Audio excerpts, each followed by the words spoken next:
Okay, hi and welcome everyone. So we're so excited to welcome Robyn Elliott today to be discussing so many wonderful topics. Robyn is the co-founder and managing partner of Public Policy Partners, a public policy and advocacy campaign firm based in Annapolis, Maryland. Robyn specializes in advancing highly complex and challenging policy initiatives, including first in the nation legislation on electronic healthcare privacy protections and reproductive health funding in Maryland. As a consultant with several national organizations, she has supported reproductive health initiatives in other states across the country, including California, Michigan, and Maine. Robyn is co-founder of a new organization called Private Medical Records, a collaborative of policy advocates, healthcare providers, and information technology experts who are working together to expand privacy protections for reproductive health and gender-affirming care in electronic health record systems. Robyn is a published author with credits in publications such as Contraception and the Journal of Radiology Nursing. Robyn has a master's in healthcare administration with a concentration in finance from the University of North Carolina at Chapel Hill. I would also say personally, she's one of my policy crushes. Robyn does such innovative work, and I'm so excited to have her here with us today. So Robyn, I'll let you take it away. Well, I'm just excited. Anybody who wants to talk about the contraception and data privacy, this is a dream come true for me. So thank you. And I do have some slides, but I just wanted to start out a little bit more conversationally. The two topics on the list today are increasing access to over-the-counter contraception. And this is, I think, one of the most exciting proactive access initiatives that we can undertake right now. And then on the other side, I'll be talking about data privacy for electronic health records. It's really a companion to the shielding bills that are in some of our states. So one's kind of going on the offense, and the other is a little bit of defense. So I think it's kind of fun to combine those two things. So with that, I'm going to share just a few slides. Some of you know this, especially Delegate Williams knows quite a bit of this. Let me see if I can get the actual slideshow up. Let's see. All right.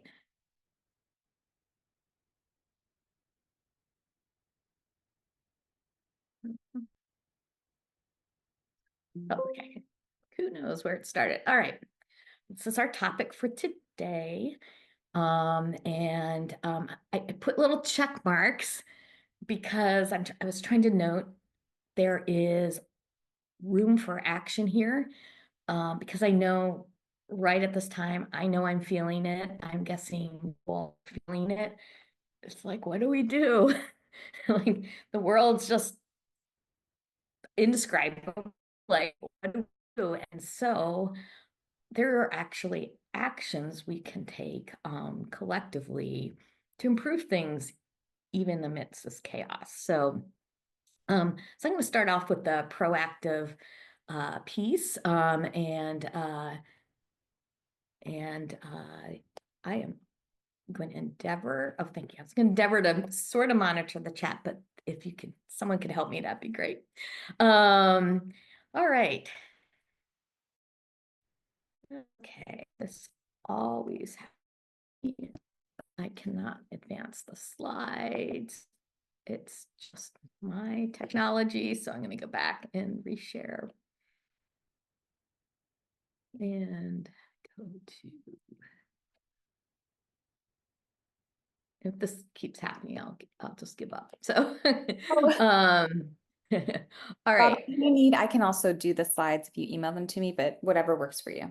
Okay, we'll give it's just, who knows. All right.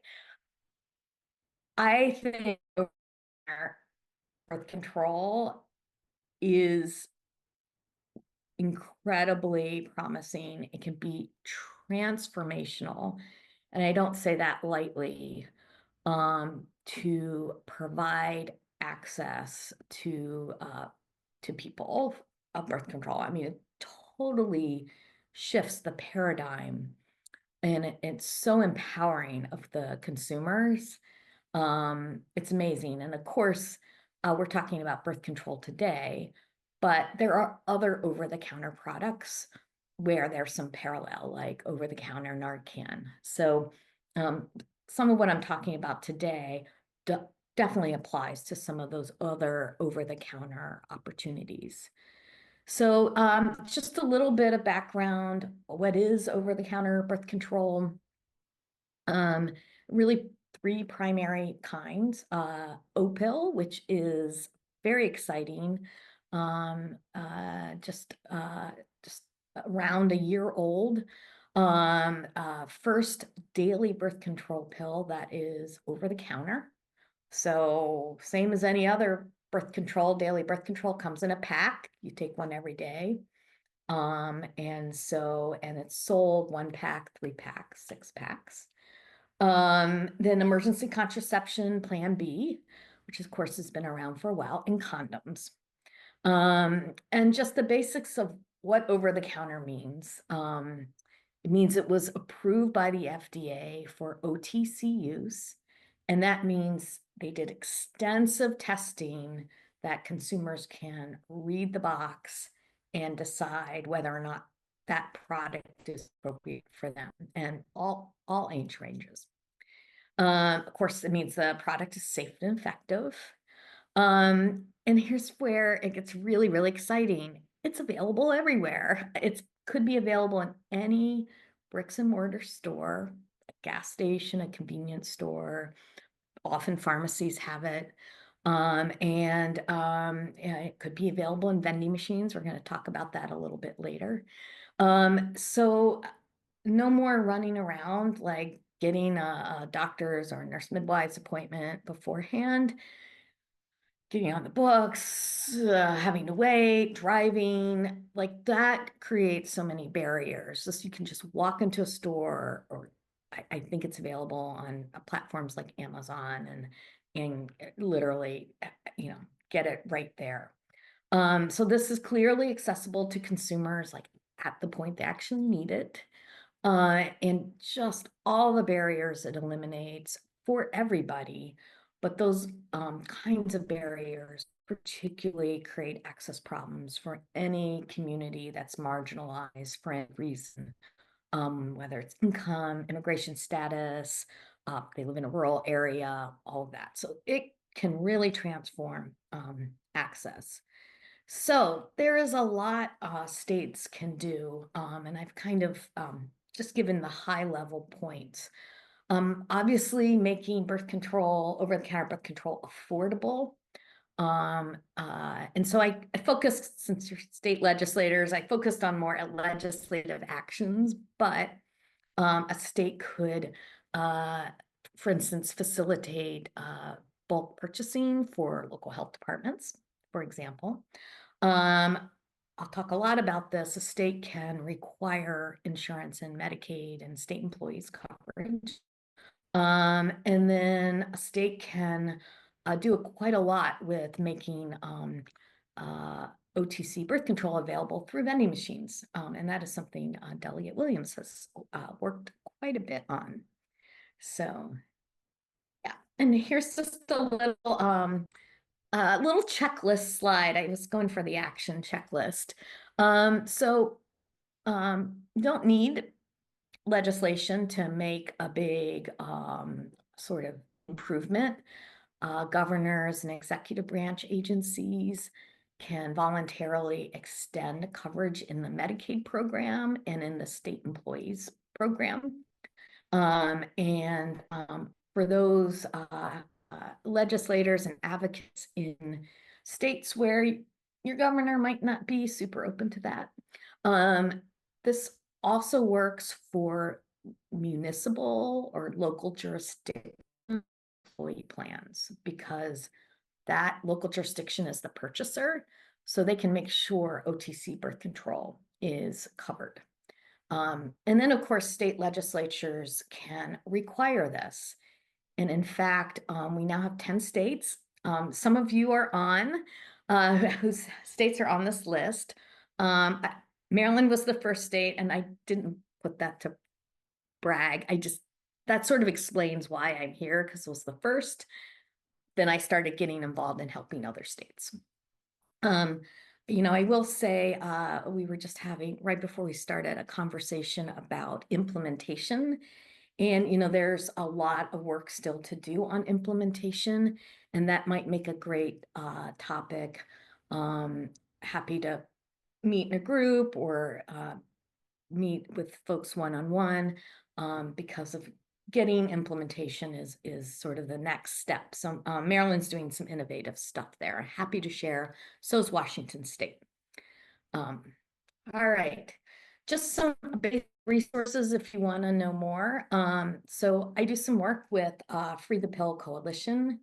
They are really the entity pill over the finish line. I mean, there was a drug company that applied to the FDA and all of that, but the advocacy around doing that was Free the Pill. So the website's there. And then we also have a list of every state, and it's noted so you can link to their laws. So if you're looking for what is my state laws, what does it actually say, or if you want to get some ideas for legislation in your own state. And then finally, if you're interested in doing this and you want to connect to state advocates, we can tell you which state advocates we've been working with in your state. Last but not least, we run a over-the-counter coverage implementation project, and we came out with a report. It was in November. It's called Free the Pill and Cover It Too. This is actually the seminal report on implementing over-the-counter coverage. I will just say, if you look at it in the back, there's actually a checklist for state agencies and legislators on things to do in implementation. So, and then just real quickly, vending machines. So Delegate Williams and I have worked together on a lot of vending machine work. And a lot of this has really started with campus access, kind of the movement there. There are a couple states that have bills that require over-the-counter birth control access on campuses, and that essentially means vending machines. So a few resources on that here, and that is the American Society for Emergency Contraception, and they have a project EC for EC. Okay, I'm gonna try to do very quickly electronic health records, see if I can pull it off being concise. First, I want to set the stage is, I think I certainly did before I started doing this work, think of, oh, our health records are private. The answer is actually sort of, and that's because a lot of laws are built to really encourage interoperability. So states' electronic health records talk across state lines.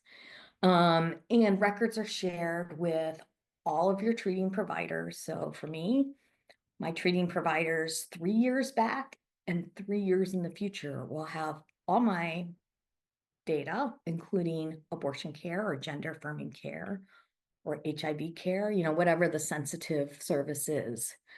So clearly in a post-Dobbs environment, I think we can start to see the problem with that. I know many of you are from states that have shielding laws. So essentially, no one from Texas or West Virginia can come in and compel any provider in our protected states to provide their medical records. Those shielding laws block that. The problem is, since we export electronic health records like practically every second, that record is sitting in their home state provider's office. So the attorney from West Virginia or Texas may be able to just get the record by sending a subpoena to their hometown provider. So if we really want to protect patients and their providers back in our states, we've got to turn off this. So 2 states done bills, Maryland and California. There are a couple pending, New York and Massachusetts. New Mexico had one, but their session's already over. It didn't move. And essentially what we're trying to do is say to the electronic health record industry, restructure your system so that there are options for sensitive services like abortion or gender affirming care. That kind of what happens with that provider stays with that provider unless the consumer chooses to share it. And so that's in a nutshell what these bills do. And they have already been transformational. What we'd like to do is get really enough critical mass states involved. We don't need every state, but they're not gonna, the big systems, Epic's the biggest, they're not gonna have a version of Epic for Maryland and for California. They're going to make their version available to all states. So, so we can help the whole country by working on this. Just a tiny bit, 2 seconds. There was a lot of skepticism in Maryland. My California colleagues have felt it too, about whether or not the technology can really work. This is a chart from our regulatory commission, the Maryland Healthcare Commission. And what you see are the different pieces of the protection. Data is usually protected by code. So anything coded with abortion is has some extra protections. Or if you write abortion in a note as a provider, that's supposed to have protection. And then supposed to be this kind of really true, more consumer consent where your record is shared component. As you can see from this chart, we won't go through all the details, but at least with the first one, the codes, that has largely been implemented in 2024, and we're going to finish up in 2025. And then the text and the consent piece are a little more complicated, but we're looking at being able to do that in the next year or two. Let's flag this because at the very beginning, all these big electronic health vendors and sometimes hospital systems said, oh, this can't be done, this can't be done, the sky will fall. And that absolutely has not happened. Doesn't mean everything's perfect, but we have made such incredible progress. So I think I just had a few resources. I provided links to the Maryland law and the California law. And also I am, as mentioned with my intro, I am a co-founder of a collaborative, a national collaborative working to support clinicians and state advocates in really advancing these kinds of laws in their states. So I am going to stop sharing and really happy just for chatting and it's just brainstorming and all of that.